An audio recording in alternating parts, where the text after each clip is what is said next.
CW here. I'm going to do a little bit of a VR to Boomstick's Revenge.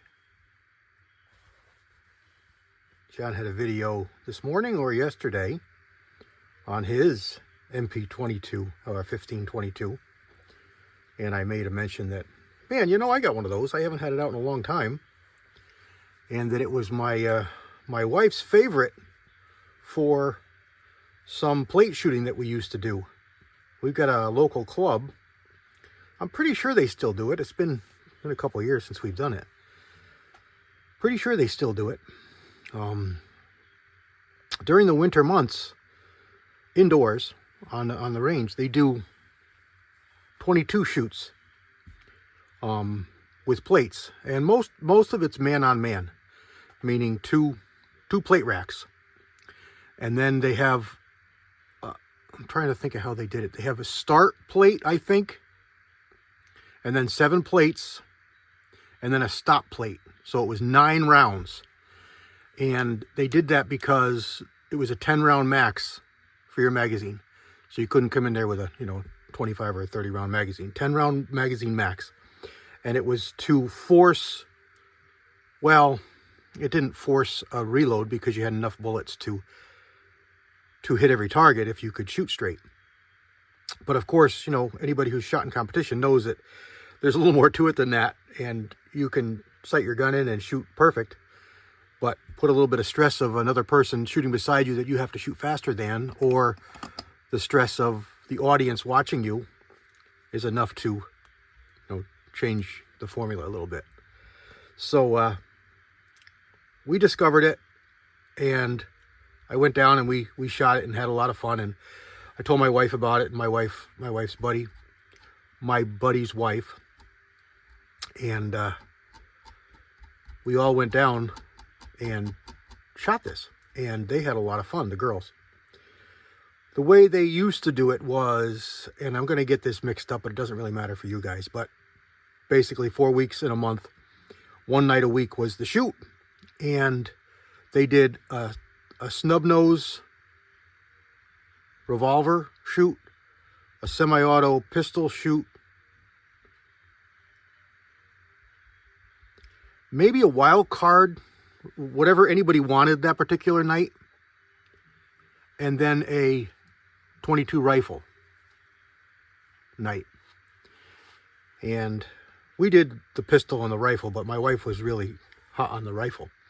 And I had made up a lightweight 1022 with all kinds of fancy parts and a really fancy lightweight barrel and a fancy lightweight stock, and the gun is a feather, and it's got a reflex red dot on it, so a tiny little, what you use on pistols.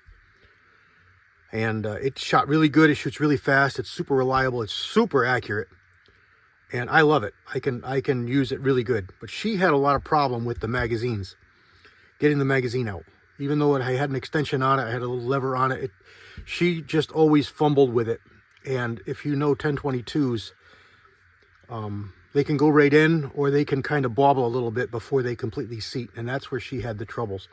And you say that if you need to go to a second magazine on a 9-round target, you already lost, and that's what I tried to tell her.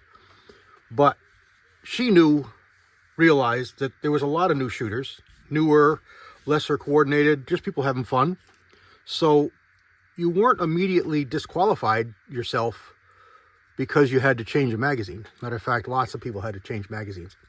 So it wasn't that big a deal. So I remembered that I had this, which I won this in a raffle at a shoot. One of those things. I don't remember if I bought the ticket or was given the ticket, but we were at the end of the shoot in the awards ceremony, and they pulled the name and announced the number, and holy goodness, I'm sitting there at the table eating, and that's my number. And I won this. So that was pretty awesome. It's a fun gun. I like it a lot. It shoots really good. I have had a couple of conversions for ARs, and I guess they've gotten better, but back in the day, 20 years ago, I wouldn't have one if you gave it to me. They just don't work. reliably. I guess they're better now, but this was the old insert into the 223 barrel with the floating chamber, and kind of like the 1911 with the floating chamber nonsense. It just was, it didn't work really well, and I didn't do well with it, so I didn't want any more of them. But this one works. It uses a lot of AR parts, but not all of them. Some things it won't work with. So, like the charging handle, for instance. You can't use a AR-15 charging handle because it's different. It looks the same out here, and actually this control is from an AR. So this works, but the handle itself doesn't. There is companies that make them, but they don't. And it's a wider frame, I believe. I still think it's 194 pins, if I remember correctly, but the frame is wider. So safeties are different. So you can't just throw in any old, ambi safety or anything. I think the pins are the same, because you can see that they're recessed down in. It's only a little bit wider, but it's wider enough that they don't work. And it uses their own magazine, which is, these magazines are really good. I have no problem with them, although I did modify them.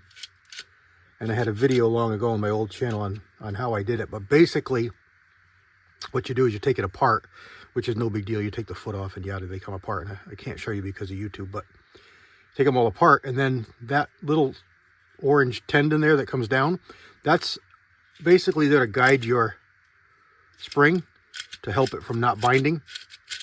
Well, basically you take off a few thousandths, maybe 100 thousandths or so. But do it and try it, do it and try it, do it and try it. And what you're trying to do is, what happened was when you get to the 10th round, it was so tight, there was no room. And in a magazine, when it's fully loaded, fully to capacity, you need to have, about half a caliber in 22 of movement, so that you can push it in and it'll compress and hit the bolt, so that you can get it in. And so you're not fighting with the magazine all the time with it rigid, dead, barely fits the last round. That's awful. So that's what I did. And you just trim that back, and you can get, it always fit 10 rounds, but you can get it in easier, and it's easier to load the magazine in the gun and have it stay. So that was a really big plus. And she loved the fact that she was able to get the magazine out with just a push of the button. And this is an ambi mag release I put in here. Push that, and the mag comes right out, and she can get the one in there real quick. She had used ARs before, and it was easy for her. The magazine was, the safety was right there for her. Everything was great. So I had this out, and I had a red dot on it, because scope is pretty much useless at the maybe 40 feet, 35 feet. I don't even think it was 50, because it was probably 35 or 40 feet that the plates were. And she did really good. She got a big kick out of being able to beat the guys, And it was a lot of fun. It really was. It was very minimal cost. We knew everybody there because they shot in the same league that we did for pistol shooting. And it was just a load of fun.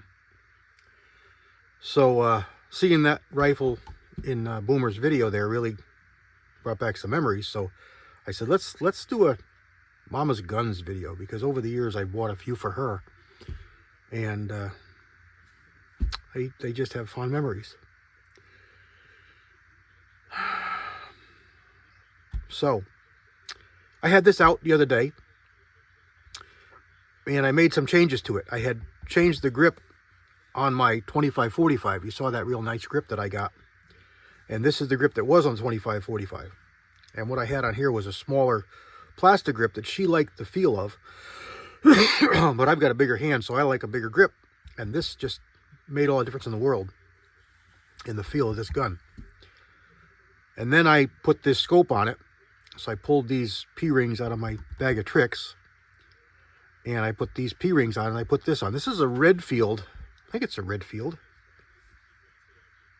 Yeah, it's a Redfield. You can see the logo here. 2-7 Battle Zone TAC 22 with adjustable turrets, and They don't lock, so you got to be careful. But it's got a really nice reticle inside. They're very, very bold, very, very blocky. They come down and they step down, and they're still bold, and they come down and they step down really fine. So they're big and bold. You can see them really fast. You pick them up easy. And the fact that they step down, it's very, very obvious to your eye. So it's drawn right to the center. So you can shoot it pretty quick. And this comes with this reticle here, turret rather, that allows you to sight in with, and it says here, with 1,260 feet per second ammo. So hollow point 1260 ammo, 36 grain hollow point 1260 ammo, which happens to be a lot of the high velocity hollow points, but Remington Goldens, which are what I like and have a lot of. So they work really good with that. And it gives you 50 yards once you sight it in. And then you want 75, 90, 100, 110, 120, 130. And then it gets pretty, you know, idea 140, 150. And then it goes back. And it's pretty repeatable. It works pretty good. I'm going to get this one out to the range and re-sight it. I had this on a bolt action. Get this out to the range and re-sight it in. And that'll be part 2 of this video. Again, I'm probably going to call it Mama's Rifles or something like that. Mama's, I don't know. I'll think of something cute. But here in Connecticut, these style guns are a no-no. But they do it by name. In other words, they restrict ownership by brand and then by style. So they have a point system with negatives. So a magazine in front of the grip is a point, you know, on a bad point system. Semi-auto is a point system. A threaded muzzle is a point, part of the points. A collapsible butt is part of the bad points. And I know I'm going to get this wrong. I should know it verbatim, but I know I'm going to get wrong. But I think it's 2 points for a center fire and 3 points for a rim fire. So in other words, you can have 3 bad things, I think. Or it's 2 and 1, whatever. So you got a magazine, removable magazine. If it's not removable, it doesn't count. So if this was a fixed mag, you'd have no points, which is one of the ways the ARs get in, is the fixed magazine, and we can have, anyway. So we got a grip magazine separate. So there's 1. It's semi-auto is 2. And I think that was it, because I do not have a threaded muzzle on this, because this is a Connecticut compliant. And it looks like a collapsible butt, but it's pinned. So it can't adjust. So it's not. So that makes it okay, and it won't harm anybody or hurt anything. Or I stuck on here an offset for a light. Now there's lights that can go on here and you put up here and all that, yeah. But I've got flashlights in quick detach 1-inch rings that I use for all kinds of other gun uses, and I wanted to have that availability on here, so I put this on here. Here's the level, which isn't really needed on a rimfire, this kind of fun gun, but I had it, so I put it on there. And then this is a single point loop. I don't really know why it's on there. I had it in parts and I threw it on there, whatever. And there we go. That rounds out the gun. I got a couple of extra magazines. And like I said, this is a universal or a ambi mag release that I put in a long time ago. I'm not a big fan of these anti-rotation pins.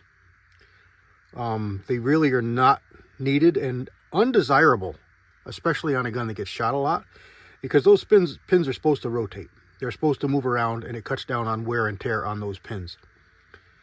But I am a fan of the screw end. They have a name for them. They don't come out, but they still turn and spin. Those I like, and those I use a lot, or I use on both of my SCRs. For whatever reason, those SCRs, those pins walk like crazy. And I have literally been in a match where that pin walked out on my trigger and flopped over on one side, and it ruined the trigger. It ruined it. It wouldn't fire. So I had to pull the trigger down and adjust it and push the pin back in to get it to work. But when you're in the heat of a match, you don't know what happened. You just know your trigger didn't work. You know, you can't be screwing around with that kind of stuff on the line. So I got the captured pins, anti-walk. There we go. That's what they're called. I heard you. Anti-walk. And I put those in. Those I like, and I use on a lot of my builds. They're also really good if you have the cassette style drop-in triggers. If you're going to order one of those cassette style drop-in AR triggers, order those anti-walk pins, because a lot of those triggers, there's nothing there to stop that pin from walking. Usually it's the spring that comes up, or it's the center of the hammer. You don't have that in those cassette style triggers. You need something to retain those pins. So get the anti-walk pins with the screws in the end. And there we go. That's pretty much everything I've done to this. Nothing fancy inside at all. That's it. That's all I've done.